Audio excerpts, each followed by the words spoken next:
Hello, and thank you for joining us for another Changer Chat. I'm Grant Venable, Director of Change at Be the Change Volunteers.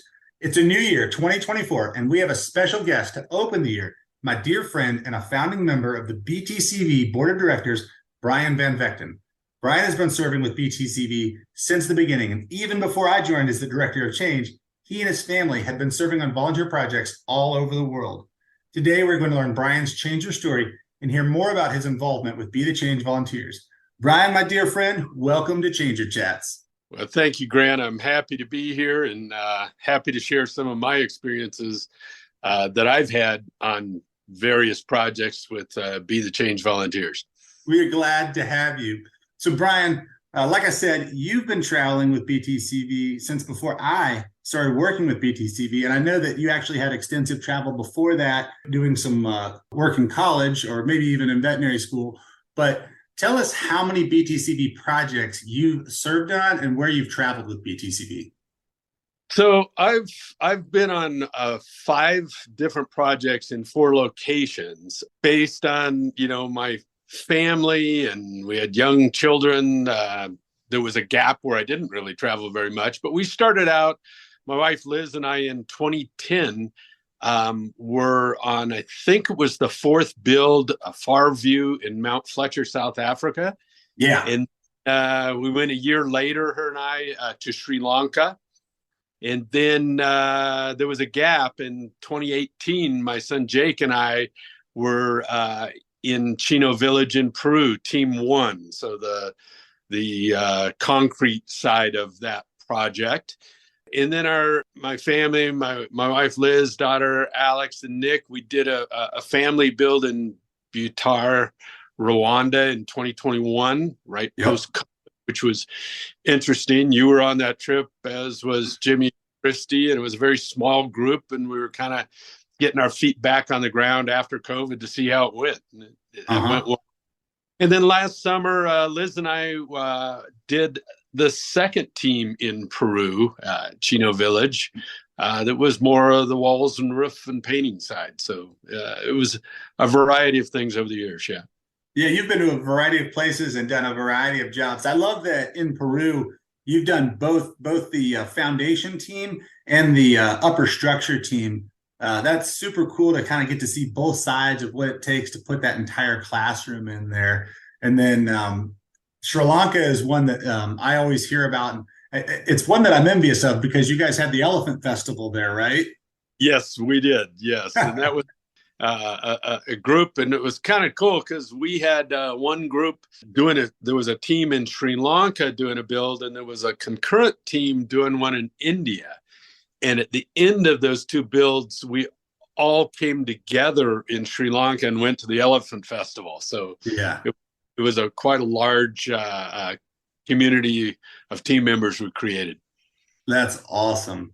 Well, Brian, one of the things I want to talk about with you, because you have really extensive experience as a board member, you served on the first board of directors that we put together, but then you continued on our advisory council, and you came back as a board member in the last 4 years, which has been really helpful. Would you just go back to when we decided to form a board and share with us about the formation of the board of directors? And what do you remember for the early days, kind of our infancy as a nonprofit? When I first heard about Be the Change, at that time it was Be the Change Vacations. Yeah. The name over time. Jimmy Cook and I were both at a veterinary arthroscopy meeting. He was telling me a little bit about this nonprofit that they were creating and how they were wanting to do educational development and travel to these different countries to do that. And because I had traveled fairly extensively in Africa and Asia at that time, the concept of it intrigued me. At that time, it was primarily, there was Jimmy and Christy Cook, and there was Dominique and Brian Anderson that had been the founding group. And there wasn't really a board of directors or anything at that time. But Jimmy was telling me about this build in South Africa. The following year, they were going to renovate a school. And, my kids were really young. I didn't think that I could go. However, when I got back from the meeting, my wife Liz and I talked it over, and we said, we could get some help here at home. And her and I both went on that trip. And Yeah. once we went, we were committed to be the change. Later that year, Jimmy and Christy hosted a group of previous changes at their home in Columbia, and they started discussing, how to build the organization, how to create a board of directors, an advisory group, and pretty much over the next few years, there were 1 to 2 day meetings, and sometimes some quarterly phone meetings that allowed Be the Change to kind of flush out the organization and the bylaws as they are today. And out of that came a board of directors, which, as you know, with your help as director of change, we review, approve, reject proposed building projects. We make decisions on the organizational structure of Be the Change. We discuss safety concerns for every build and for the changers that are on those builds. We approve yearly budget decisions, and we help with staff reviews. And that's kind of how I see that board primarily functioning. And then in addition, there's an advisory board, and that advisory board has been made up of, some of them are past board of director members, they're changers, they're people with experience in education and or building who are committed to BTCV and the mission that we have. And based on these experiences that they have a lot of input and insight into the decisions the board makes. And they help us create and maintain this nonprofit, which I feel is pretty fluid and is very financially transparent. Yeah, it's been great having the advisory council parallel to the board of directors. So for listeners, we've got 7 voting members, and they serve on 2-year terms, and then they can renew for another 2 years, so up to 4 years, and then they can go off. Some nonprofits, when the board members go off the board, sometimes they float away, and we wanted to find a way to keep those people and their knowledge engaged as stakeholders. And so that advisory council kind of serves 2 purposes from what I can see. It's an incubator for new potential board members. We have a stakeholder, we think, hey, we'd like to pull you into leadership.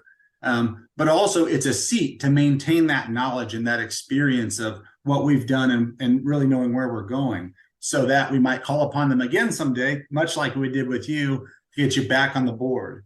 So I know from my chair, Brian, mentorship, leadership, better group decision making, those things all benefit me. But if you were talking to another young nonprofit starting up, what would you tell them to think about in terms of forming a board? The nonprofit has to start with a vision, and there's somebody that's driving that vision. And I think, in this situation, the primary drivers were the Andersons and the Cooks, right? And created that vision. But then, in order to keep it from just being, their decisions, you've got to get a board that is somewhat diverse and has different experiences and different expertise. At the time I had, owned a business. I had some experience, and I could help with that side of it. And there's other people that had more educational experience and could help with that. And together, I think it just creates a more well-rounded structure for the organization if you can get more involvement. Brian, I'm glad you talked about owning a business, because every good nonprofit recognizes there's a business side of the work that has to be done to thrive. And I see you, honestly, as a business guy before I see you as a surgeon, because you have been a business mentor to me. You've brought great business advice to the table. And those are the sound things that really help us stay firm as an organization and be sustainable as an organization. So on the business side of BTCV, what are the things that you have seen to be most challenging, or just for any nonprofit in general on the business end?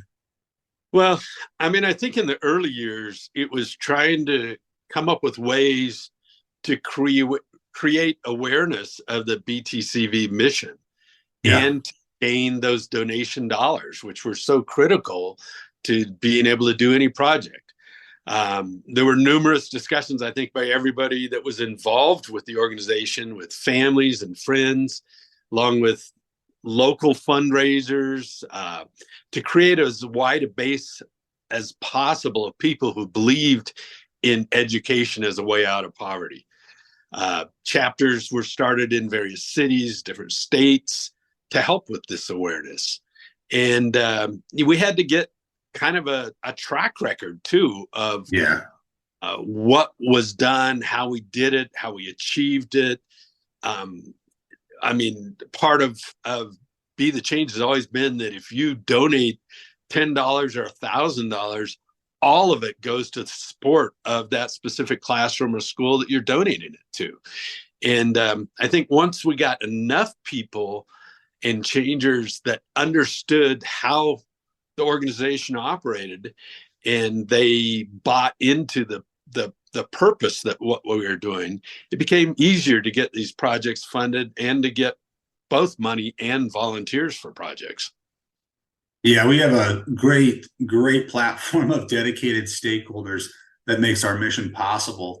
And just the sustainability mechanisms that we've put into place, on that business side, I remember when we were talking about how do we become sustainable because we demand our partners are sustainable. We talked about buying a rental house and allowing the income off that to be what funded our operations.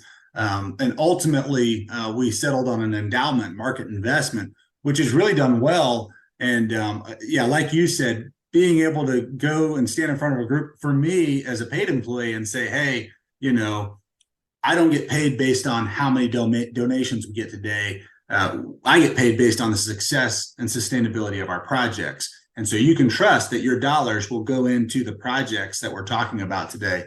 That to me makes us totally different than a lot of organizations that I know of. So thank you for talking about all of that. What is something that you've seen BTCV achieve that you're most proud of as an organization or even a project? I mean, I think as an organization, for me, it's the number of volunteers that join a build and become committed to almost being lifelong changers. Once they're on a build, they realize the power of the education in those communities. They are the pathway to sustaining and growing this organization, because most people that go on a build, they become committed. I also love seeing how, groups of people from all over the country come together on a build, and they truly become a team in that week, 10 days or 2 weeks or however long that particular build is. Teenagers and parents work in a way that they probably never work at home. And so to me, those are just, it's so fun and amazing to watch that happen when it's happening around you. And to me, that's something to be proud of. Yeah, the community and just the uniting feeling that you have on a team. You're right. People come from all over the country, different walks of life, different points of view, different beliefs, even some different values, but they all come together very united in this cause for education. And I'm amazed at the people that I've developed friendships with that I probably would have never met or taken the time to become friends with. And I consider them close personal friends now. Yes. So Brian, I want to talk about the service projects because you've served on several. What's one of the most memorable trips that you've been on, and maybe share with the group a great story from that trip?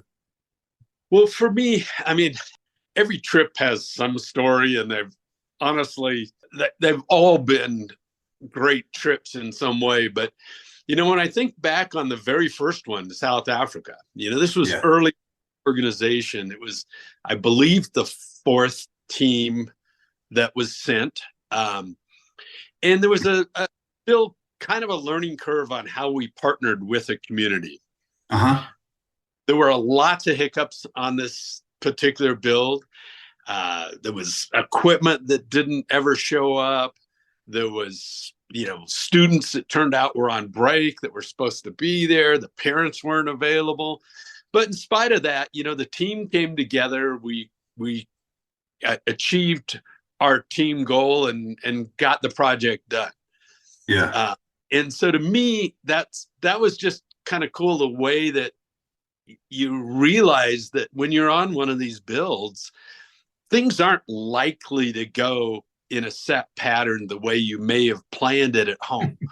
And you have to be adaptable. And everybody on that group was very adaptable, and it opened my eyes to, this is how it's going to be. And it makes it a lot easier when you come into the next situation and, it's raining today. We can't do what we planned to do, or whatever it may be, But so for me, that was kind of memorable.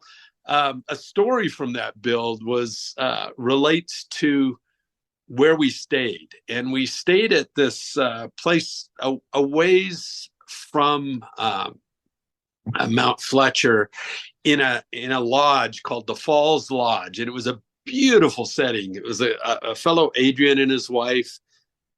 And it overlooked this gorge and these falls, but the lodge itself was pretty rustic. I mean, there was no electricity. The hot water, there were showers, but the hot water every morning, Adrian got out and he heated up fires under 55-gallon drums. That was our hot water in the showers. And most of the cooking was all done outside on an open fire with a grate on it. And he had this pet goat named Billy. And Billy was just kind of a character, every time he was in the house, he was out of the house, he was all over the place. But, you'd be eating, and if you turned around, he'd grab something off your plate and ran off, or he would stand on the hot coals and eat off the grill, and so he was just an interesting, critter at that house. But one night, Liz and I, we were staying in this little room off the main house, and the room was maybe 8 to 10 inches wider than the mattress. So there was really, couldn't even walk around the bed. You had to crawl over the bed. So the middle of the night, there's this loud banging on our door, and the door pops open, and in comes Billy jumping onto our bed. And we were just, he just stood there and looked at us, and we, Adrian had fortunately heard him and came running, and he grabbed a tether and got him out and stuff. But we laughed about Billy's antics for weeks after that. I mean, he was just a character. He was part of that establishment. Yeah. I love that if you ask a changer, someone who's been on a trip, they've got a unique story. And we always joke, we're like, man, you can't make this stuff up. I mean, the best writers in Hollywood couldn't make some of this stuff up. Yeah. It's always such a great time. Well, I hope that over the years, we've done better to plan and find great community partners, and that you've seen that investment. But I will say that even with all that extra planning, even with all those extra discussions, man, you just never know what's going to happen when you get on the ground, and you just got to roll with it. And as we say, go with the flow when you're on a BTCV trip.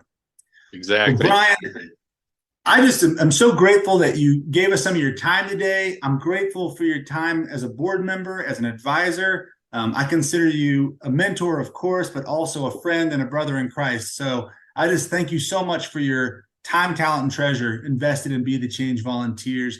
We would not be where we are today without you.